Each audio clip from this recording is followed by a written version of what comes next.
Oke, hari ini saya akan melakukan yang namanya remedial biologi. Nama saya sendiri Riandra Rizkina Pasha dari kelas 9. Kita sekarang udah mendapatkan orang pertama kita untuk menjadi bahan wawancara kita.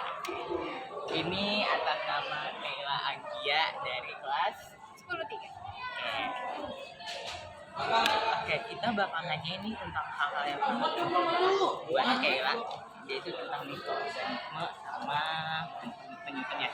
Yang pertama aku bakal nanya saya nih, aku kasih contoh mikroorganismenya. Tapi kamu nanti, aku bakal kasih contoh nih, ulang-ulang ya. Kasih contoh nih, tempe.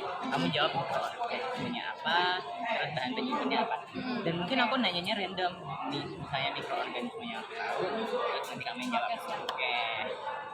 Deg-degan. Pertama kita bakal mulai dari mikrobanya apa, bahan penyusunnya dari keju. Oke, mikroorganisme sama bahan penyusun. Iya. Kalau mikroorganisme keju itu Streptococcus thermophilus. Bener nggak ya? Bener nggak ya? Min, bener nggak ya? Bener gak? Bener. Oke. Nah, bahan penyusunnya dari keju apa? Kalau bahan penyusun Keju keju apa nih? pasti susu sapi nggak sih? Susu sapi. Oke, bener. Yang kedua kita mulai lagi tempe. Mikroorganismenya. Aduh, bentar ya, ada lupa nih. Rhizopus oryzae bener gak? Rhizopus Oryzae. oryzae. Oke. Nah, Penyusunnya apa? tempe itu pasti kacang kedelai. Oke. Aku mau nanya lagi nih, kalau misalnya aku nih kasih tahu mikroorganismenya itu Lactobacillus bulgaricus. Apa tuh? Bahan itunya apa ya? Bulgaricus mungkin lupa sih kalau bulgaricus. Oke, aku tahu nih. Jawabannya apa tuh? Yogurt. Oh, yogurt. Oh iya, yogurt. Bahannya apa bahannya? Kalau yogurt pasti susu sapi dong. Susu sapi. Iya. Yakin? Benar. Oke, kita lanjut satu lagi ya. Oke, satu Udah lagi. berapa menit ya? Oke, satu Satu lagi. lagi, guys. Saccharomyces cerevisiae. Ada dua nggak sih? Ada dua. Dua. Apa tuh? Yang pertama itu Atau aku kasih tahu deh bahan penyusunnya boleh. biar spesifik ya. Oke. Bahan penyusunnya itu singkong. apa ya kalau singkong? Apa sih dia? Itu yang bikin orang sering mabuk itu loh. Apa tuh? Bir. Tapai. Nah, itu dia. Oke. Itu orang pertama ya, guys. Kita lanjut. Oke, kita lanjut ke orang yang kedua yang akan aku wawancarai. Ini atas nama Nama aku Ayla dari kelas 10-10. 10. Oke, hari ini kita topiknya akan beda dengan yang topik sebelumnya. Sekarang kita topiknya itu tentang mikroorganisme yang bisa menghasilkan obat ya buat orang yang sakit. Nah, ini aku bakal ngambil 4 tipe obat buat Aira. Nah, kira-kira obat yang pertama kan aku bakal nanya ini. Penicillin. Fungsinya apa kira-kira kamu tahu? Aku kurang tahu sih, cuma aku tahu penicillin ini termasuk antibiotik. Antibiotik. Oke, kalau antibiotik otomatis dia pembunuh kuman atau bakteri kan ya? Oke, nah penicillin ini dia itu dari bakteri atau mikroorganisme Penicillium sp. Itu penicillin itu menurut aku dia itu ada tingkatan pertama dari obat infeksi bakteri. Kenapa? Karena obat selanjutnya adalah orang yang resisten terhadap penicillin gitu. Oke, obat selanjutnya adalah cephalosporin. Nah, cephalosporin itu fungsinya apa, Aira? Kamu tahu nggak?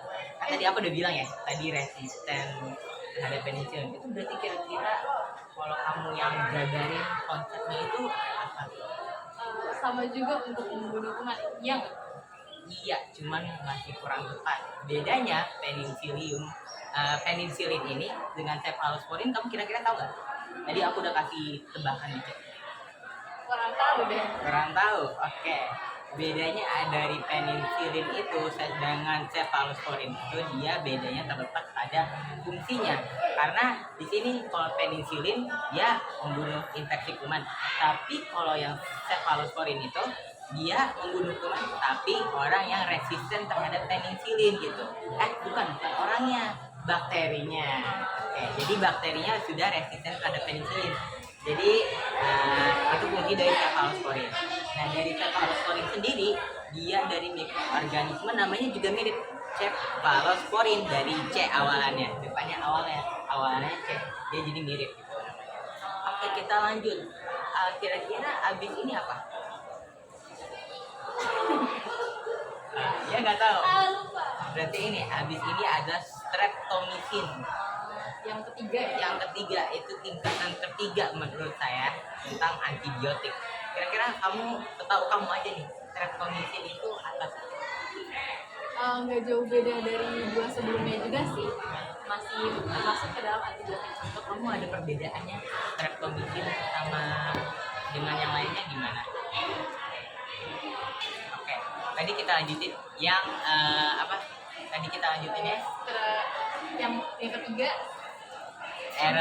Erythromycin. SS dulu. Oke, kita lanjut yang tadi, bukan nitrosin ya, tapi streptomycin. Tadi kira-kira Aira gimana? Kamu udah pikiran belum fungsi dari streptomycin itu? Streptomycin itu sama kayak juga Nggak tahu. Nggak Oke. tahu. Streptomycin fungsinya sendiri dia resisten terhadap, dia penangkal obat yang organisme yang resisten terhadap cephalosporin. Jadi dia itu saling bertingkat gitu loh. Oke, kita lanjut bagian yang paling terakhir, yaitu erythromycin. Erythromycin agak beda nih dari 3 tingkatan yang tadi.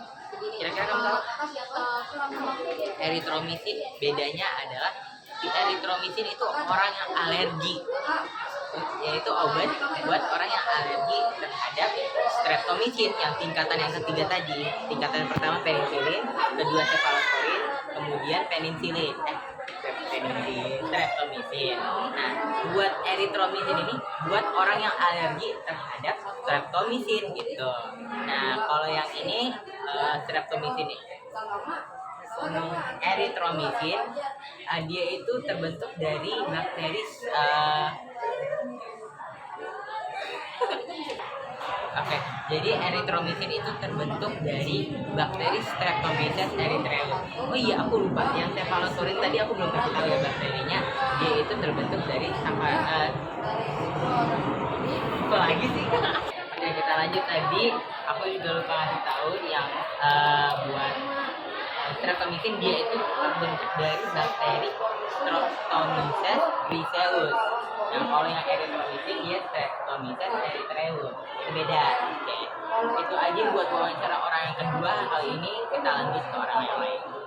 Kita lanjut ke orang yang ketiga. Ini atas nama siapa nih? Halo semuanya, saya Feren Hanan dari kelas 2. Oke. Nah, kali ini Pak Dias kita akan saya nih bakal nanya tentang bioteknologi. Tapi bedanya di sini kita bakal nanya tentang bioteknologi non konvensional dan konvensional. Nah, kira-kira dari kamu tahu nggak bioteknologi konvensional dan non konvensional perbedaan namanya apa? Kalau dari sepengetahuan aku ya, kalau di bioteknologi konvensional itu alat-alatnya masih sederhana. Tapi kalau di bioteknologi non konvensional alias bioteknologi modern itu alat-alatnya udah pasti diatur lagi dong. Nah, aku sendiri nih, menurut aku ada beberapa perbedaan. Seingat aku ada kira-kira 5 perbedaan dalam bioteknologi konvensional dan non konvensional. Oke, perbedaan yang pertama yaitu dari bioteknologi adalah tempat sejak dimulainya bioteknologi itu tersendiri. Jadi bioteknologi kan tadi saya udah bilang ada dibagi dua, ada konvensional dan non konvensional. Kira-kira bioteknologi mana sih yang lebih duluan adanya dan berkembang? Ya pastinya yang konvensional, karena kalau misalkan dari waktunya nih, kita soalnya duluan kita pakai alat-alat yang sederhana dulu, habis itu dari kita ketemu alat-alat yang lagi, baru ada bioteknologi konvensional. Oke, jadi secara lebih garis besarnya lagi, kalau bioteknologi konvensional itu dimulai dari sejak peradaban manusia mulai. Nah, kemudian buat yang non konvensional dan kurang modern itu dimulai sejak ditemukan struktur dan fungsi dari DNA. Oke, kemudian kita lanjut lagi nih ke bagian alat-alat dari masalah bioteknologi. Kira-kira kalau alat-alat apa yang berbeda? Kayaknya udah jelas ya. Beda sih, Udah jelas. beda saya udah sebutin. Oke, kalau dari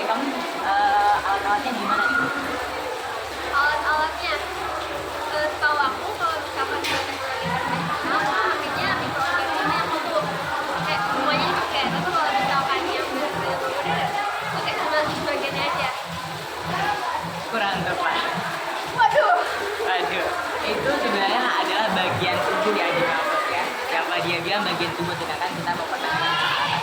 Kalau alat-alat dia itu yang konvensional, dia itu alat-alatnya lebih sederhana, dia alat-alatnya lebih gampang mudah dicari. Nah, sedangkan yang non konvensional dia itu lebih ke mengarah ke teknologi. Jadi udah banyak perkembangan ilmu pengetahuan, kita udah bisa tahu tentang bioteknologi.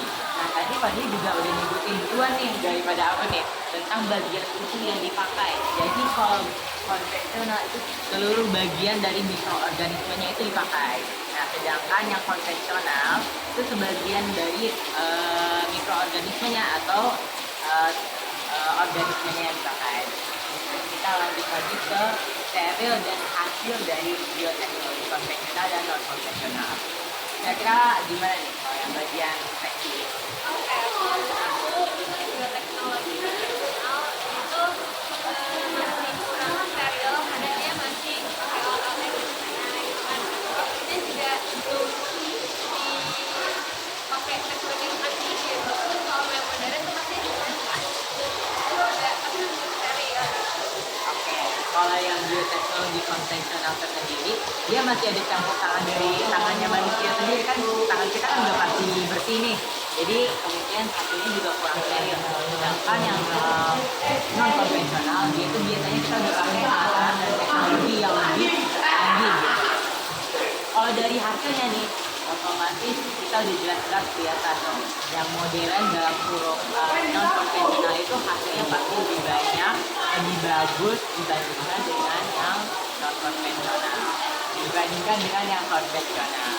Nah, aku juga bakal nyebutin beberapa contoh dari konvensional dan non konvensional. Kalau non konvensional itu contohnya ada antibiotik, terus ada kultur jaringan. Nah, kira-kira dari bagian kalau yang konvensional Konvensional tuh ada kayak BSP, terus kayak pembuatan dapur, banyak deh. benar banget yang kata Pak Dia. Nah, kira-kira itu bagian macam-macam dari bioteknologi konvensional dan modern. Terima kasih. Oke, kita lanjut ke orang yang keempat. Ya kan keempat ya? Oh iya benar, orang keempat yaitu ada Andika Wira Pratama. Dari kelas berapa Wira? 10-11 yang paling keren. Oke, sekarang aku mau ngejelasin nih tentang sebenarnya kultur jaringan. Tapi kita awali dulu dari sifat dari totipotensi. Kira-kira Wira, kamu tahu nggak sifat totipotensi itu? Ini sebenarnya bagian yang paling penting yang kamu harus tahu kalau misalnya kamu mau ngelakuin kultur jaringan. Kira-kira dari kamu nih totipotensi itu apa nih? Dari aku aja kultur jaringannya belum tahu, apalagi apa tadi? Totipotensi. Nah itu apalagi saya tahu. Coba Kira-kira coba apa kita dari jelasin. kan ada toti, ada potensinya juga itu kira-kira apa nih? Tahu nggak? Kegunaan mungkin kegunaan ada atau hubungannya sama kultur jaringan juga gitu. apa ya? Cok, demi Allah. Dan 2000, ibu kita lanjut 1000, lagi terus ya. ya, potongan terus nggak apa-apa deh. Intinya sifat totipotensi itu dari bagian tumbuhan dia bisa tumbuh kembali kalau ditaruh di media yang benar. Nah aku nanya nih ke Wira, kira-kira langkah-langkah dalam pembuatan kultur jaringan itu gimana? Kalau nggak salah ada 6 langkah deh dalam pembuatan kultur jaringan. Dari 6 langkah itu aku nggak ada yang Belum tahu ada yang satu tahu. pun. Oke. Ini pas banget dalam wawancara ini, aku bakal ngejelasin dari langkah kultur jaringan. Yang pertama kita akan melakukan sterilisasi alat-alat yang bakal kita pakai nih. Jadi dalam prosesnya itu benar-benar steril dan bersih semua. Oke, next yang kedua kita adalah membuat media agar. Dan dalam media agar itu dia penuh dengan nutrisi dan hormon-hormon pertumbuhan bagi bagian dari tumbuhannya itu bisa tumbuh kembali. Kemudian kita melakukan inisiasi. Di dalam inisiasi tersebut, nah disitulah kita baru kita mau motong bagian dari tumbuhan yang pengen kita tumbuhin. Oke. Kedua, ketiga, keempat ya, keempat.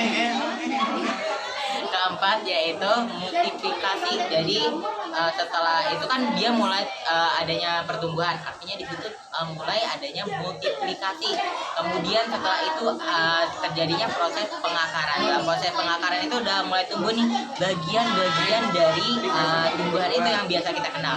Dan yang paling terakhir Asimilasi gitu ya. Nah itu. beda. Apa dong? Yang bagian terakhir aklimatisasi. Ah, iya. Nah, aklimatasi itu udah bagian mulai proses terakhir, dia udah benar-benar kebentuk tumbuhan yang kecil yang kita lihat. Oke, itu aja wawancara yang ke orang keempat. Kita lanjut ke wawancara orang yang kelima. Halo Ibu, kita ke orang yang paling terakhir yaitu orang kelima. Dia namanya Catherine dan kebetulan aku lagi ke Mitsu terus ketemu di tengah jalan. Jadi ini Catherine dari 10. 8, halo. Kita lagi di mana nih Catherine? Kita lagi di Mixu. Oke, kebetulan lagi ketemu ya. Terus aku agak paksa dia wawancara. Kebetulan sih. Nah, aku mau nanya nih Catherine. Apa tuh? Wawancara biologi ya? Oke. Oke, aku mau nanya ke kamu. Kamu tahu gak nih mikroorganisme apa sih enzim? Ini tiba-tiba banget ya. Kalau namanya, aku tuh lupa ingat. Itu bagian kamu aja deh. Tapi Ya Allah. aku tahunya ada nih mikroorganisme yang ngasilin enzim lipase Hah? sama amilase sama 2 lagi deh aku agak lupa. Aku tahu nih, aku Apa udah tuh? ketebak. Oh, Aspergillus niger ini oh kayaknya. iya betul banget Oke. Rian. Dia Aspergillus niger ini aku ada ngapalinnya. Cara ngapalin nama enzimnya biar gampang. Aku ngapalinnya A S L P. Jadi A itu amilase yang tadi kamu bilang, itu kedua lipase, terus ketiga A S L berarti lipase. S-nya Oh iya S-nya. Oh, iya, Nah, benar. dia ingat.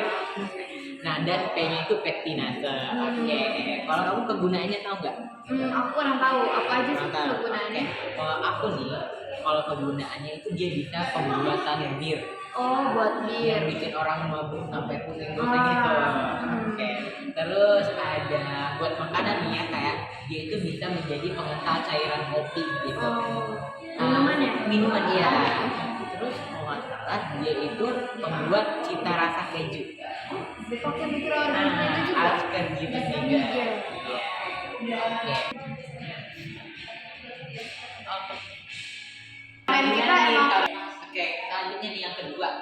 Kira-kira kamu ada silakan ya. Dia awalnya nggak Aspergillus. kok Aspergillus? Ketebak sih kamu juga. Iya sih, itu aku pengen coba jawab deh kalau salah apa. Protease betul nggak sih? Kan justru itu nama enzim yang kita Oh, enzim yang dia sebutkan ya? Jadi kalau nama mikroorganismenya itu dia itu ada Aspergillus oryzae. Oh, organ. Dia bisa dibilang stabilator bir. Dia juga bisa untuk pembuatan roti. Juga bisa yang sering kamu makan tuh. Rata-rata dari itu ya. Iya. Tapi itu kayak Aspergillus oryzae kayak pengganti lagi yang kita biasa tahu. Tahu aku bukan pakai itu, tapi kalau buat pembuatannya bisa pakai itu. Terus dia bisa lunakin daging, biar dagingnya kamu makan itu nggak alat. Rata-rata pakai itu ya, jadi nggak kerasa ya. Ini itu aja. Oke. Oke, Aku ada udah dua ya. didapat. Berarti ada dua. Ada Aspergillus niger. Oryzae. Sebenarnya masih banyak lagi sih. Jadi kayak ada cukup buat orang yang kelima. Oke, makasih ya Catherine. Makasih juga aku jadi udah tahu mikroorganismenya sama fungsinya itu apa aja. Jelas banget sih infonya. Dadah. Dadah.